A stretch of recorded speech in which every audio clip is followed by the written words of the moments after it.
जादुई सैंडल और सौतेला बाप। सुंदर नगर नाम के एक छोटे से गांव में मीना अपनी बेटी कीर्ति और पति शंकर के साथ रहा करती थी। शंकर एक मेहनती मजदूरी करने वाला आदमी था। ऐसे ही एक दिन एक सड़क हादसे में शंकर की जान चली जाती है, जिसके बाद मीना की गरीबी और लाचारी दिन प्रतिदिन बढ़ने लगती है। और एक दिन कीर्ति अपनी माँ से बोलती है, माँ कुछ खाने को दो ना, बहुत भूख लग रही है। और पापा कब आएंगे घर? देखो ना कितने दिन हो गए, पापा अभी तक घर ही नहीं आए। बेटा मीना, आप पापा का इंतजार करना छोड़ दो, क्योंकि अब पापा घर कभी नहीं आएंगे। वो एक तारा बन गए हैं, दूर आसमान में जाकर बस चुके हैं और तुम्हें वहीं से देख रहे हैं, और वो चाहते हैं कि तुम हमेशा खुश रहो। ये बोलकर मीना कीर्ति को खाना खिलाती है और सुला देती है। कीर्ति के सोने के बाद साहूकार मोहन उसके घर आता है और मीना से बोलता है, देखो मीना, मुझे गलत मत समझना। हाँ, ये बात सच है कि मैं तुम्हें शुरू से ही चाहता हूँ, पर देखो भगवान भी यही चाहता था,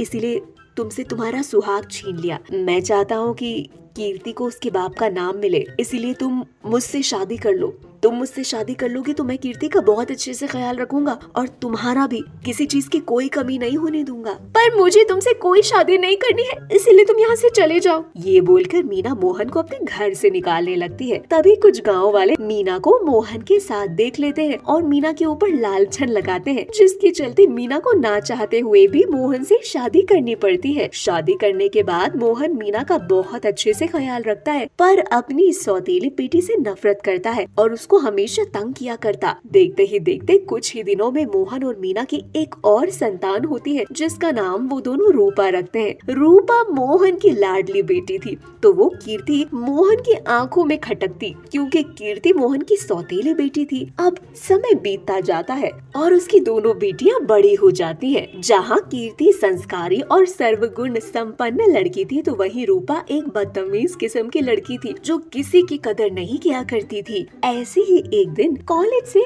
वो घर आती है और उसके घर आते ही मोहन उस पर हाथ उठाता है और उससे बोलता है, मैंने तुझे बोला था ना, स्कूल खत्म करने के बाद तू कॉलेज शुरू नहीं करेगी, तो बिना मेरी मर्जी के तूने कॉलेज में दाखिला कैसे लिया? पर पापा मुझे पढ़ना है, मुझे पढ़ना लिखना बहुत अच्छा लगता है और मैं एक मॉडल बनना चाहती हूँ। ओहो, इस महारानी को मॉडल बनना है? अरे मेरे पास इतने पैसे नहीं है तेरी पढ़ाई और मॉडलिंग के पीछे खर्च करूँ। तेरा स्वर्गवासी बाप तेरे लिए कोई खजाना छोड़ के नहीं गया है, समझी ना?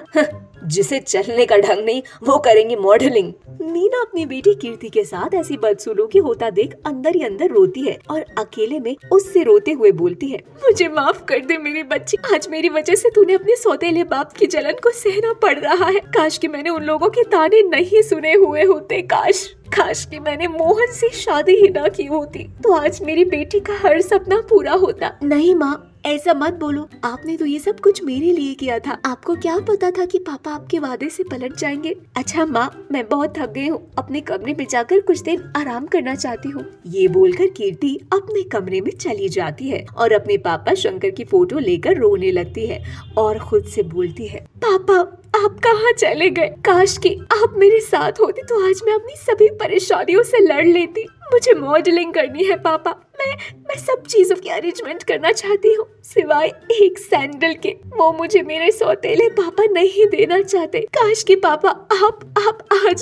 जाओ पापा, अब मुझे आपकी जरूरत है। कीर्ति अपने पापा की तस्वीर से रोते हुए बात कर रही होती है कि तस्वीर में से एक आवाज आती है, रो मत मेरी बच्ची, मैं हमेशा तेरे साथ रहूंगा। और तुझे सैंडल चाहिए ना? इस शो को जीतने के लिए तो मैं तुझे एक जादुई सैंडल दूंगा, जिससे तू अपने कंपटीशन को पूरा कर सकेगी और ये कंपटीशन तू ही जीतेगी। अपने पापा की आवाज सुनकर कीर्ति खुश हो जाती है और तभी उस फोटो में से एक पीली रोशनी निकलती है और उसके सामने एक जादुई सैंडल प्रकट होती है, जिसके बाद जादुई सैंडल कीर्ति से बोलती है, मैं एक जादुई सैंडल हूँ और मुझे यहाँ तुम्हारे स्वर्गवासी पिताजी शंकर ने भेजा है, ताकि तुम मुझे पहनकर इस शो को जीत पाओ। क्या तुम जादुई सैंडल हो और तुम्हारी मदद से मैं शो जीत सकती हूँ? हाँ, क्योंकि मैं एक जादुई सैंडल हूँ, इसीलिए तुम जो चाहोगे मैं उसे पूरा कर दूंगी। पर मैं ये शो अपनी बदौलत जीतना चाहती हूँ। तुम जो चाहोगे कीर्ति, पर तुम्हें जब भी मेरी जरूरत होगी तो मेरा नाम ले लेना, मैं उसी वक्त अपना जादू तुम पर आजमा दूंगी।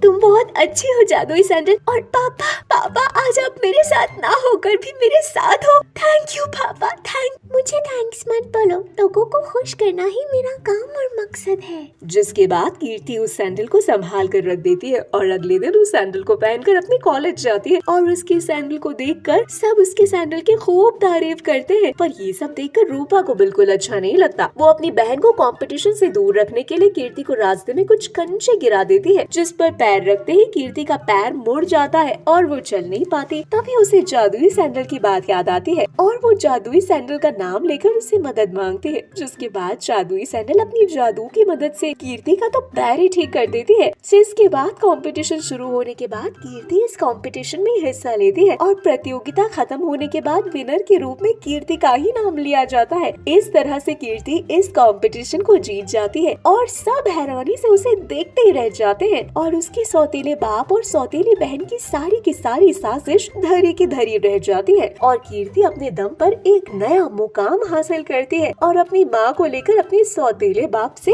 दूर हो जाती है। तो कैसी लगी आपको हमारी जादुई सैंडल की कहानी? अगर अच्छी लगी है तो कमेंट सेक्शन में बताना ना भूलें और हमारी नई वीडियोस को देखने के लिए हमारे चैनल को सब्सक्राइब करें, लाइक करें, शेयर करें और अपने नए आइडियाज हमें जरूर बताएं।